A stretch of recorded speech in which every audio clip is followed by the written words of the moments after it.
오늘은 설교에 들어가면서 여러분에게 사진 한 장을 먼저 보여드리겠습니다. 여러분이 지금 영상에서 보고 있는 사진은 우리 교회 입구 현관 유리문에 붙어 있는 게시물입니다. 신천지 아웃, 신천지 출입을 금합니다. 신천지 이단에 속한 자는 우리 교회를 출입할 수 없다는 것입니다. 만약 신천지 이단에 속한 자가 우리 교회에 은밀하게 들어와서 성도들에게 거짓 복음을 전한다고 하면 법적인 문제로 다루겠다고 하는 것입니다.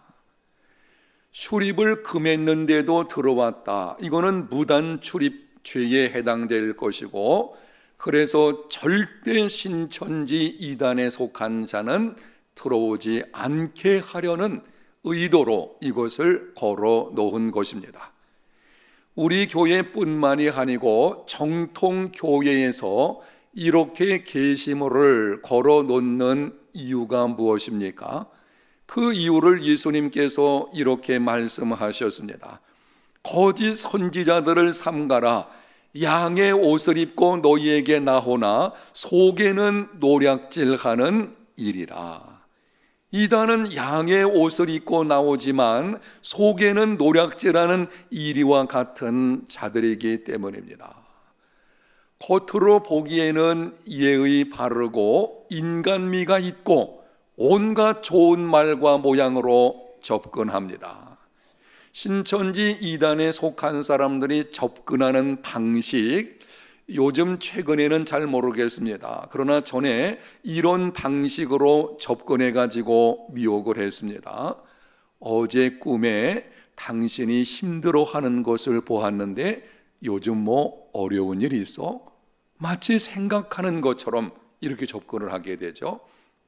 성경을 잘 가르치는 곳이 있는데 무료래, 한번 함께 가자. 우리 모임에 오게 되면 너의 문제가 무엇이든지 해결받을 수 있다. 그러니 우리 모임에 같이 가보자. 이렇게 꼬이게 되는 것입니다. 심지어는 대학생들에게 이렇게 접근을 합니다. 아르바이트 한번 해보지 않을래? 요즘 내가 너무 바빠서 어떤 모임에 참석을 해야 되는데 부득이 못 가게 되었으니 네가 대신해서 그 모임에 참석해 주면 시간당 얼마를 계산해 줄게. 그래서 신천지 모임에 가서 잘못된 성경 가르침을 듣게 만드는 것입니다. 상당한 관심과 호의를 가진 모습으로 접근합니다. 그러나 속에는 내 영혼을 파멸케 하는 이단 모임에 끌고 가려는 것입니다. 이단은 영혼을 노략질하는 이리들입니다. 이단의 유혹에 조심하는 삶이 되시기를 바랍니다. 오늘 본문에는 이단과 관련해서 이렇게 말씀합니다. 6절 하반절, 다른 복음을 따르는 것을 내가 이상하게 여기노라. 7절 상반절, 다른 복음은 없나니. 8절 하반절, 다른 복음을 전하면 저주를 받을지어다. 9절 하반절, 다른 복음을 전하면 저주를 받을지어다. 바울은 짧은 몇 절 속에 계속 반복해서 다른 복음이라고 하는 말을 쓰고 있습니다. 이단은 다른 복음을 전하는 자들입니다.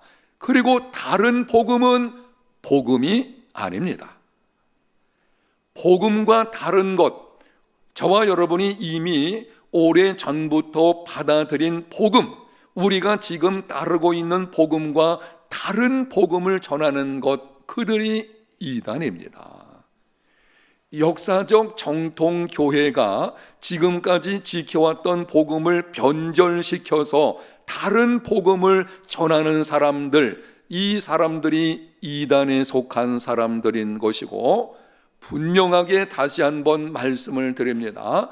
다른 복음은 복음이 아닙니다.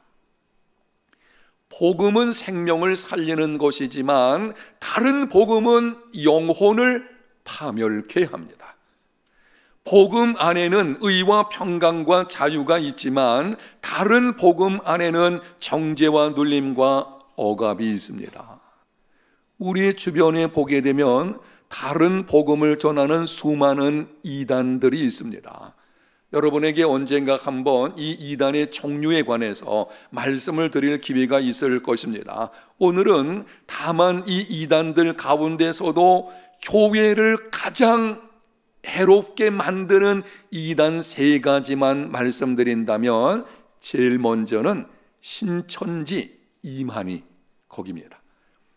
이만희 씨를 보혜사로 생각하는 신천지 이상한 집단, 교회 안에 은밀하게 들어와 가지고 사람들을 끌고 가려고까지 하는 이단들 중에서도 아주 괴악한 이단이죠. 최근에 들려오는 말을 보게 되면은 이만희가 지금 중병에 들어서 죽을 날이 멀지 않았다고 합니다.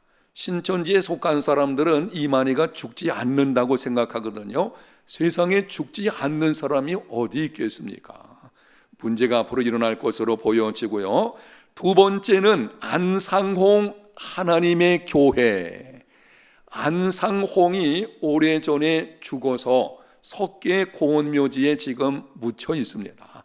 그런데 죽은 사람을 하나님으로 섬기는 이상한 종교 집단인데요, 요즘 가정마다 돌아다니면서 끊임없이 자기들의 잘못된 것을 전하고 있는 사람들이 이 하나님의 교회에 속한 사람들인 것입니다.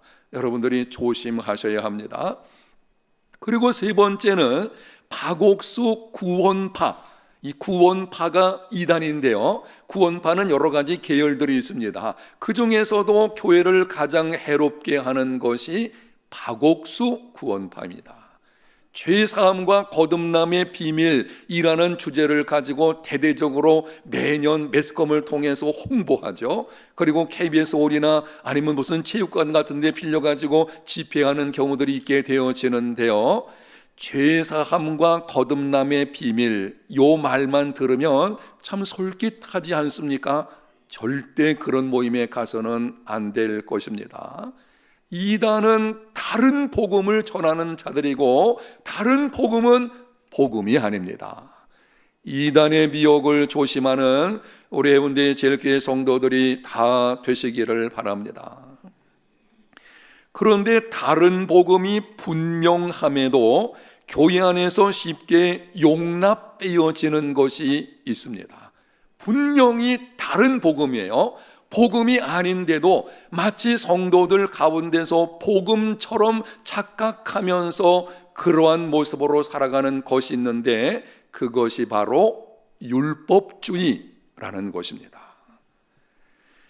율법주의는 다른 복음입니다.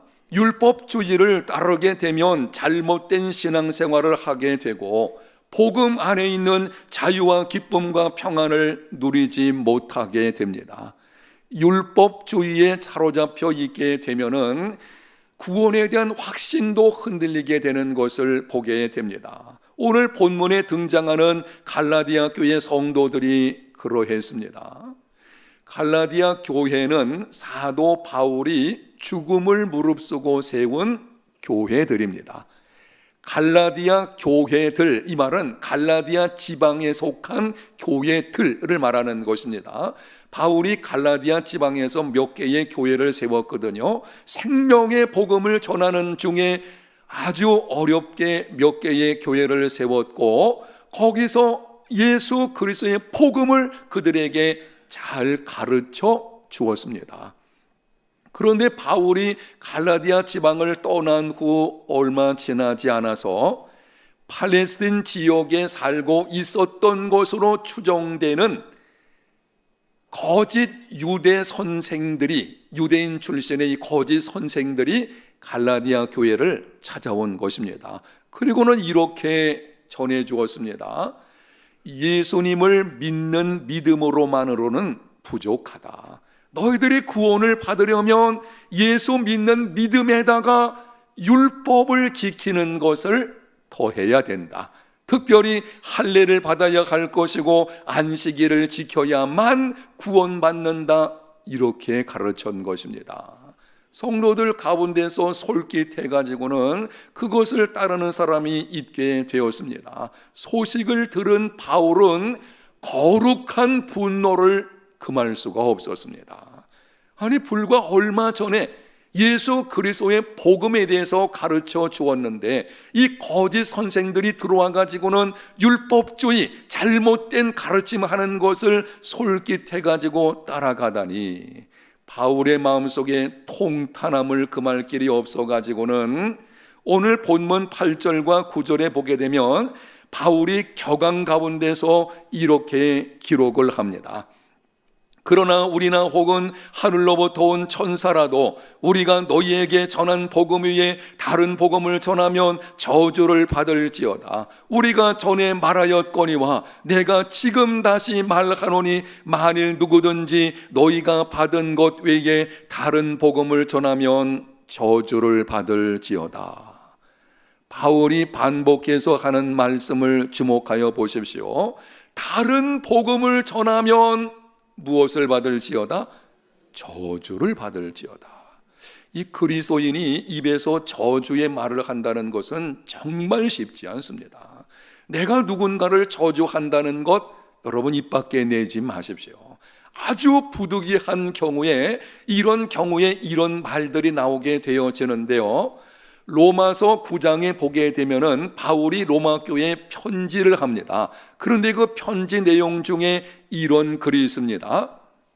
내 종족들이 구원을 받는 일이라면 내가 저주를 받아 그리스도에게서 끊어질지라도 원하는 바로다. 바울의 마음속에 있는 동족들에 대한 사랑에 대한 기록입니다. 정말 내 동족들이 예수 믿어서 구원을 받을 수만 있다면 내가 영육간의 저주를 받아서 지옥불에 떨어진다고 할지라도 나는 기꺼이 그것을 감수하겠다. 이게 보통이 아니죠. 그 정도로 동족을 사랑한 사람이 바울이었어요. 그런데 그 바울이 지금 여기 동족들 가운데 일부의 사람들이지만 이들을 향해서 이렇게 말을 합니다. 다른 복음을 전하는 자들에게는 뭐가 있을지어다? 저주가 있을지어다. 왜 그렇게 말하는 것입니까? 다른 복음은 복음이 아니기 때문입니다.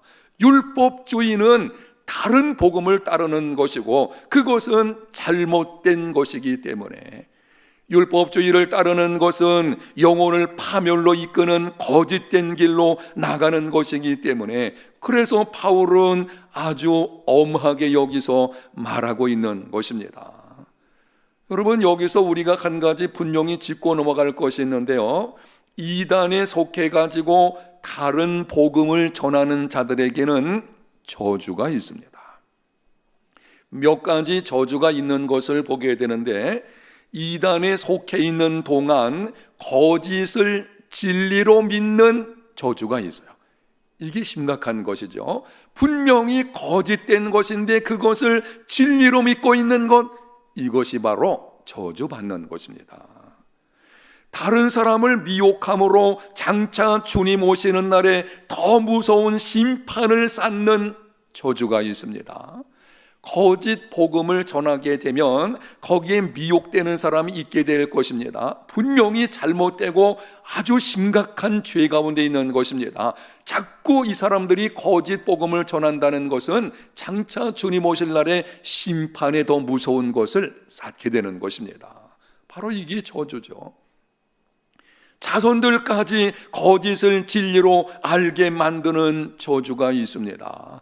그렇게 다른 복음을 전할 때에 자기 가족들, 이 신천지에서는 가족들을 끌어가려고 그래서 가족들 가운데 끌려오지 않으면 심지어는 가정 파탄 내고 막 이런 경우들이 있죠.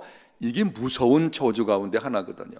자기만 잘못된 길로 가는 것이 아니고 가족들, 특히 자녀들까지 끌고 가서 거짓된 것을 믿게 하는 아주 심각한 일입니다. 끝까지 이단에서 돌이키지 않으면 영원한 지옥 형벌을 받는 저주가 있게 될 것입니다. 이 모든 사실을 알고 이단의 미혹을 조심하는 우리 해운대 제일교회 성도들이 다 되시기를 예수님 이름으로 축복합니다. 교회 역사를 보게 되면은 율법과 구원과의 관계 속에서 잘못된 가르침들이 몇 가지가 있습니다. 오늘은 이 본문이 율법주의에 관해서 말씀하기 때문에 이 부분에 관해서 집중적으로 말씀을 드리게 되는데요. 율법과 구원의 관계에서 잘못된 가르침들 적어도 크게 4가지 정도를 볼 수 있는데 여러분이 주목해서 잘 들으시면 좋겠습니다. 우리가 바르게 알아야만 바른 신앙생활을 할 수가 있습니다. 첫 번째, 율법을 행함으로 구원을 받을 수 있다. 이것이 잘못된 것입니다.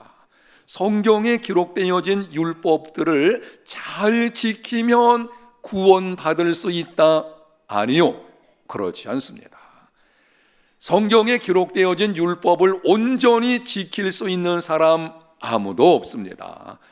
갈라디아서 2장 16절, 사람이 의롭게 되는 것은 율법의 행위로 말미암음이 아니요 오직 예수 그리스도를 믿음으로 말미암는 줄 알므로 우리도 그리스도 예수를 믿나니 이는 우리가 율법의 행위로서가 아니고 그리스도를 믿음으로써 의롭다함을 얻으려 함이라. 율법의 행위로서 의롭다함을 얻을 육체가 없느니라.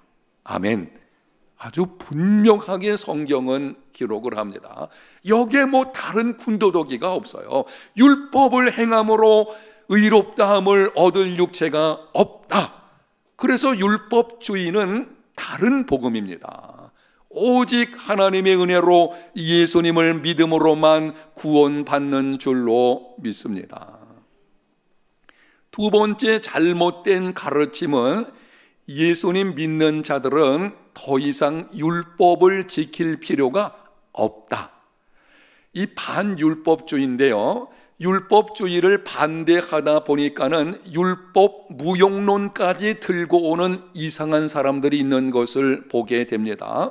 여기와 관련된 이단파가 하나가 이 구원파인 것입니다. 아니, 예수 믿으면 다 용서받았는데 더 이상 용서받을 것이 있겠나? 이제는 우리가 어떻게 살아도 상관없다. 이런 방식으로 나가는 사람들, 이것도 잘못된 것입니다. 율법은 하나님께서 주신 은혜의 선물입니다. 우리는 자꾸 율법을 조금 이상한 것으로 취급하는 경향이 있는데요. 한번 따라 합시다. 율법은 하나님의 은혜의 선물이다. 아멘. 하나님 백성들이 이 땅에서 어떤 모습으로 살아가야 되는지를 가르쳐주는 하나님의 선물이에요. 사람이 만들어낸 것이 아니고 하나님께서 당신의 백성들에게 이렇게 살아야 된다고 주신 은혜의 선물인 것입니다. 그래서 예수님을 믿는 사람들은 성령의 도우심을 힘입어 율법을 말씀에 순종하기를 힘쓰는 삶이 되어야 합니다. 율법을 행함으로 구원받는 것은 아닙니다. 그렇지만 이미 예수님을 믿어서 구원받은 사람들은 성령의 도우심을 힘입어서, 누구의 도우심이요? 이걸 빼놓으면 문제가 생길 수 있어요. 성령의 도우심을 힘입어 율법의 말씀에 순종하기를 힘쓰는 삶이 되어야 합니다. 반율법주의는 잘못된 것입니다. 세 번째는 구약시대는 율법을 행함으로 구원을 받고 신약시대는 은혜로 구원받는다. 이렇게 신약과 구약시대를 나누어 가지고 구원을 다르게 설명하는 경우들이 간혹 있는 것을 보게 되는데 이것도 잘못된 것입니다. 심지어 우리 성도들 가운데서도 물어보게 되면 그렇지, 구약시대는 율법 행함으로 구원받은 것이고 신약은 예수님이 오셔서 십자가에 달려 죽으셨으니 은혜로 믿음으로 말미암아 구원받는 것이지, 이런 방식으로 구원에 대해서 나눠서 생각하고 말하는 경우들이 있는데 이거는 잘못된 것입니다. 이것이 어떻게 잘못된 것인지 제가 여러분에게 한두 가지 질문하면은 분명하게 알 수가 있을 것입니다. 여러분이 한번 이 질문에 대답을 해 보십시오. 구약 성경에 보면 기생 라합이 나오는데요. 여리고성에 몸 팔던 기생 라합이 율법을 행함으로 구원받았습니까? 은혜로 믿음으로 구원받았습니까? 믿음으로 구원받았죠. 한 가지 더. 아브라함이 율법을 행함으로 구원받았습니까? 믿음으로 구원받았습니까? 믿음으로 받은 것이죠. 그렇다면 구약이든 신약이든 모두 예수님을 믿는 믿음으로 구원받은 것입니다. 구약의 성도들 장차 오실 메시아 예수 그리스도의 보혈의 피에 근거해서 구원받은 것이고, 우리는 이미 오셔서 죽으시고 부활하신 예수 그리스도 그분을 믿음으로 구원받는 것입니다. 구원은 오직 한 가지, 신약이든 구약이든 어느 시대 어떤 경우에도 예수님을 믿음으로만 구원받는다는 것을 알고, 이것이 바로 참 복음임을 여러분이 깨닫고 그 복음 안에 살아가는 삶이 되시기를 바랍니다. 네 번째는 예수를 믿고 나서 율법을 지켜야만 구원받는다, 이렇게 말하는 사람들이 있어요. 예수님은 믿음으로만 되는 것이 아니고 예수님 믿고 나서 여기 기록되어진 성경 말씀대로 잘 지켜야만 구원받는다. 오늘 본문에 기록되어진 갈라디아 교회 있는 사람들이 따랐던 거짓된 것입니다. 그래서 이것을 갈라디안주의 이렇게 말을 하게 되어지는데요, 이렇게 잘못된 것을 따르는 자들을 향해서 바울이 이렇게 말을 하고 있습니다. 갈라디아 3장 1절에서 3절까지. 어리석도다 갈라디아 사람들아, 예수 그리스도께서 십자가에 못 박히신 것이 너희 눈앞에 밝히 보이거늘 누가 너희를 깨도냐? 내가 너희에게서 다만 이것을 알려 하노니 너희가 성령을 받은 것이 율법의 행위로냐 혹은 듣고 믿음으로냐? 너희가 이같이 어리석으냐? 성령으로 시작하였다가 이제는 육체로 마치겠느냐? 예수님 믿는 믿음에다가 율법 행위를 더해야만 구원받는다고 하는 잘못된 가르침을 따르는 이 갈라디아 교회 성도들에게 바울이 이렇게 말하는 것입니다. 너희가 이렇게 어리석으냐? 내가 얼마 전에 너희들에게 가르쳐 줬는데 그렇게 금방 진리를 떠나서 어리석은 가운데 거하느냐? 그것은 성령으로 시작하였다가 육체로 마치는 것이라고 말을 하고 있습니다. 오직 예수님을 믿는 믿음으로만 구원받는 것입니다. 그런데 오늘날에도 교회 안에서 이러한 잘못된 생각을 가지고 있는 사람들이 있습니다. 율법주의가 잘못되었다는 것을 알고 있음에도 실제 신앙생활 속에서 엉뚱하게 율법주의 모습으로 살아가는 사람들이 있어요. 그래서 이런 사람들이 이렇게 말을 하게 되죠. 아이고, 사람이 염치가 있어야지. 어떻게 예수님을 믿는 믿음으로만 구원받나? 예수님 믿고 나서 선한 일들을 좀 힘써야만 구원받을 수 있는 것이 아니겠느냐? 그럴듯하게 드리지만 이거는 다른 복음입니다. 그건 복음이 아니에요. 가끔 성도들에게 질문할 때에 예수님 믿습니까? 예, 나 예수님 믿습니다. 예수님을 구세주와 주님으로 영접한 거 확실합니까? 예, 나는 확실합니다. 구원의 확신이 있습니까? 예. 그렇게 말해놓고도 이렇게 물어보면 오늘 밤 하나님이 부르시면 천국 갈 자신 있습니까? 뭐라 그러죠? 글쎄요. 아니, 실컷 구원의 확신이 있다고 말해놓고 나서는 글쎄요. 왜냐하면 그 질문 받는 순간 뭔 생각이 드는 거예요? 내가 이렇게 살아가는데, 물론 자기 행위를 돌아볼 수 있는 겸손은 있을런지 모르지만 교리적인 측면에서는 맞지 않는 거예요. 구원은 오직 예수님을 믿음으로만 받는 것입니다. 예수 믿고 나서 선행은 구원과의 관계 문제가 아닙니다. 그거는 장차 상급과 관련되어 있을 것이지, 내가 구원받는 것은 오직 한 가지 예수님 믿는 믿음뿐이라는 것을 기억하고 그 믿음을 굳게 잡는 삶이 되시기를 바랍니다. 예수님이 십자가상에서 7 말씀을 하셨는데요, 그 7 말씀 중에 6번째 말씀이 다 이루었다는 것입니다. 예수님이 십자가상에서 우리의 구속을 다 이루셨습니다. 우리가 받아야 하는 그 구원을 예수님께서 십자가상에서 다 이루셨기 때문에 구원받기 위해서 우리가 할 일은 아무것도 없습니다.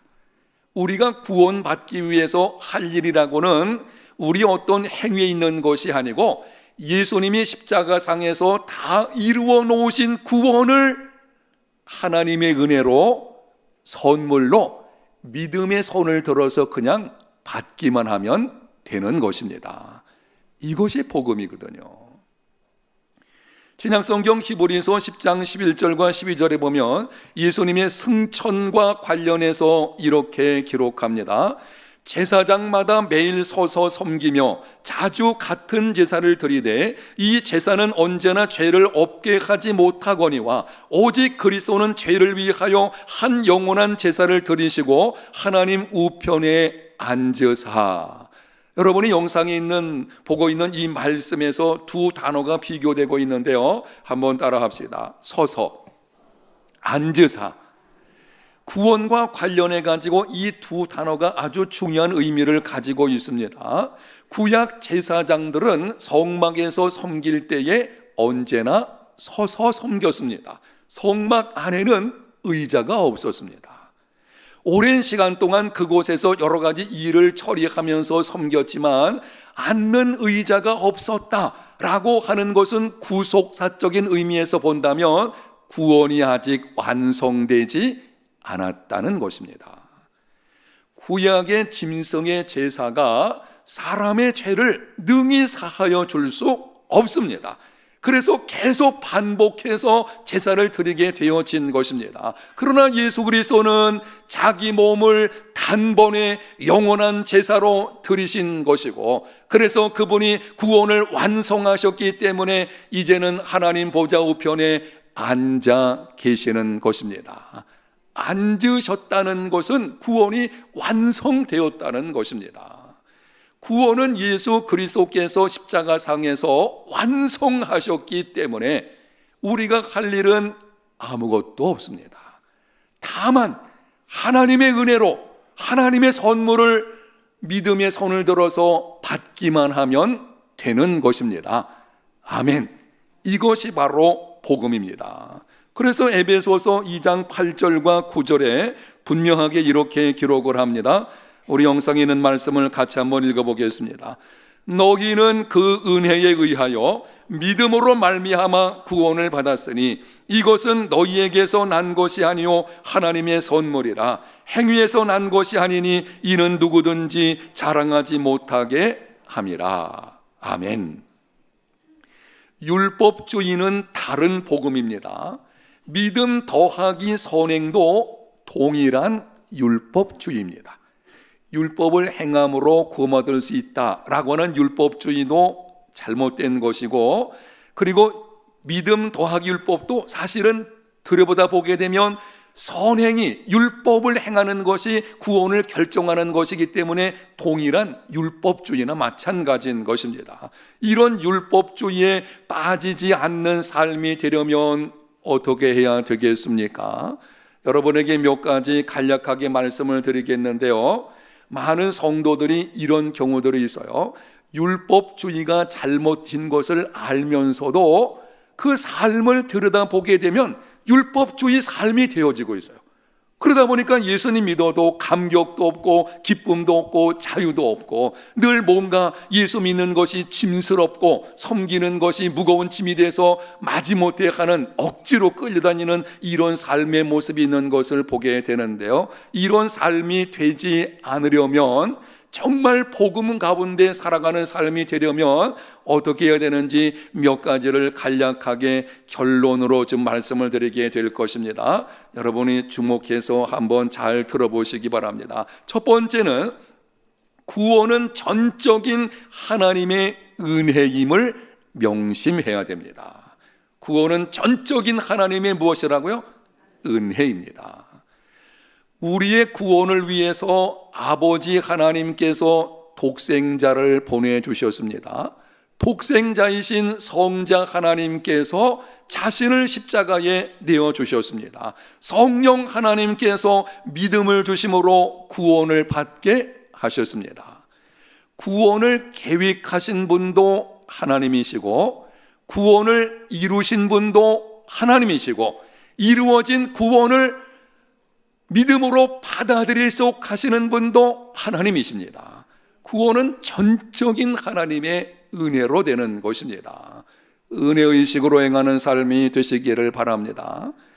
기독교의 중심에는 은혜가 있는 거예요. 나의 어떤 행위가 있는 것이 아닙니다. 하나님의 전적인 은혜라는 것을 명심하게 될 때에 그때 율법주의에 빠지지 않게 될 것입니다. 두 번째는 법을 넘어서 은혜로 행하기를 힘써야 합니다. 법은 다른 사람을 정죄하고 판단합니다. 그래서 법을 우선하게 되면 자칫 율법주의에 빠지게 됩니다. 율법은 들이대게 되면 이 죄의 문제가 나오게 되어집니다. 그래서 다른 사람 정죄하고 판단하는 이 바리새인들과 서기관들의 잘못된 모습이 거기서 나오게 되는 것입니다. 그러나 은혜는 용서하고 용납합니다. 복음의 삶이 이루어지게 됩니다. 법을 넘어서 은혜로 행하는 삶이 되시기를 바랍니다. 세 번째는 하나님의 일보다 하나님과 친밀함을 우선해야 합니다. 하나님의 일을 하나님과 친밀함보다 우선하게 되어지면 거기서 공로의식이나 비교의식이 생기게 됩니다. 그리고 사람이 공로의식을 갖게 되어지면 자칫 율법주의로 빠지게 되어지는데요, 내가 무엇을 행하였다는 이 공로를 쌓는 거예요. 공로를 쌓음으로 인해 가지고 하나님께로부터 뭔가를 좀 얻어내겠다는, 마땅히 나는 이것을 받을 만한 자격이 있다는, 아니요, 그거는 기독교의 모습이 아닌 것입니다. 기독교는 출발도 과정도 결론도 은혜로 되어지는 것이기 때문에 거기는 공로의식이 있을 수가 없어요. 공로의식은 율법주의에서 비롯되는 것입니다. 내가 이 교회를 위해서 그동안 얼마나 많이 수고했는데 이런 방식으로 접근해가지고 조금 대접이 소홀하면 섭섭해하고, 이거는 복음 안의 삶이 아니고 나도 모르게 율법주의적인 삶을 지금 살아내고 있는 것입니다. 그래서 우리는 정말 복음 안에서의 삶, 율법주의에 빠지지 않으려고 한다면 하나님의 일보다 하나님과 친밀함을 우선하는 삶이 되어야 합니다. 여러분이 하나님의 교회에서 어떤 일이 주어지든지 그것이 우선이 아니고 하나님 그분과 깊은 관계를 유지하는 친밀함이 우선이라는 것을 기억하셔서 우선순위 바른 삶이 되시기를 축복합니다. 우선순위가 바뀌면은요, 나도 모르게 율법주의 삶을 살아가게 되어져 있어요. 네 번째는 있는 모습 그대로 하나님께 자신을 내드리라. 율법을 잘 지키고 종교 행위를 힘쓰면 하나님께서 나를 용납하신다. 이게 바로 율법주의거든요.